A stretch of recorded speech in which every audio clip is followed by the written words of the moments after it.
This is Seattle. But this is also Seattle. This is a massive metropolitan area with people living throughout the major region. There are so many different things that can make a city great, like having good parks, having interesting museums, or having cool hikes for people to go on. But how do people get to these incredible places? This is the question I had for Northgate, which is considered a major transportation hub in the Seattle area.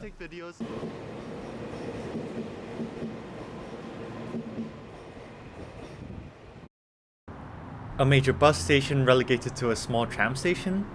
This can be a valid description of Northgate right now. The Northgate Transit Station originally started in 1992, but before this, the area was historically a strong station with the old bus system in place in Seattle. During the 2010s, this area was strongly contested to have a light rail station built, but makes sense for a connection from the rising and new transportation line in Seattle, the new beautiful light rail. The bus station that was originally stationed there then became obsolete as the light rail was built, as we can see that many buses do not actually have a stop at the actual Northgate station hub, but rather use the standard bus system right outside the light rail station. The original survey of this area was so that this light rail station would increase the equity around the whole Seattle area. This will mean that more affordable housing will be connected to the downtown. More students in a further area from downtown Seattle will be able to go to the University of Washington easier. Now, the Northgate station now feels like a husk of what it was described to be before the light rail station was built. On our trip to Northgate, it felt as if it was just people walking through onto the light rail, or people were headed to the north part of the mall. The mall itself felt like a desolate parking hell, where there were rows of parking on parking, and having massive buildings made for parking. It did not feel as if there was truly a mall where we stood and walked.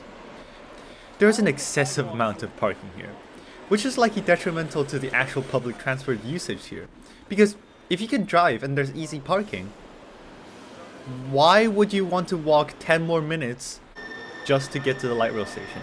The station has good connections towards the two sides of the highway that is stationed basically right next to where the light rail station is. If these didn't exist, it would have been hard for people to walk to the actual light rail transit. However, because they exist, there is no actual neighborhood. And this is not a terminal station where people need so many parking spaces to commute and to go on the public transport. I believe that the light rail station and buses here is actually beneficial to the neighborhood. You can be in the video. If there was really a neighborhood like that, there is no place to go to in Northgate itself. Why would someone use the incredible public transit that King County has created connecting to Northgate to go to nothing? It took 15 minutes to walk from the light rail station to the closest store in the Northgate Mall. Even though this is supposedly a light rail station that connects to the Northgate Mall. Feels like it only connects you to the parking lot, which defeats the purpose of a light rail. However, I am hopeful about Northgate's future as a potential stronghold in the Seattle area, as King County has many different plans in the area, including one where the Northgate Mall expands with different amenities. In the current state, Northgate and its use as transportation is only at a 3. If the car-centric area is not better planned, or if the plans of building the new amenities do fall apart, it will stay that way. However, from the plans of King County, I believe it will make this area go up to a 4 in public transportation, because there's actually things to do in the area rather than to go to a parking lot. Parks are an essential part of a community as it serves as a place for people to socialize, exercise, and take a break from daily life. As a person who loved playing sports and exercising from a young age, I wondered, in Northgate, how maintained and used are these public parks to serve as a place for the citizens to come together? Also, is Northgate shifting to support walking and access to these parks? The first thing I realized when I got to Northgate was how well the sidewalks were maintained. A lot of the roads looked new and were also very clean, although there was one sidewalk closed for construction. Our group first visited the park inside the Northgate Mall. It had a big turf field and it also looked newly constructed. It was spacious and also looked like a place to relax and take a break from the busy mall. There was a group of kids playing catch, and although it was a bit lonely, the fact that the park was inside the mall was really interesting. Afterwards, our group visited a park nearby the mall called the Hubbard Homestead. This park was much bigger than the park inside the mall and even had a skate park. The skate park was busy with people of all ages and looked like a place where the community got together. However, the area with the playground area was closed, and a part of the park did not look as well maintained with garbage and fallen branches. There were also no public bathrooms at both parks.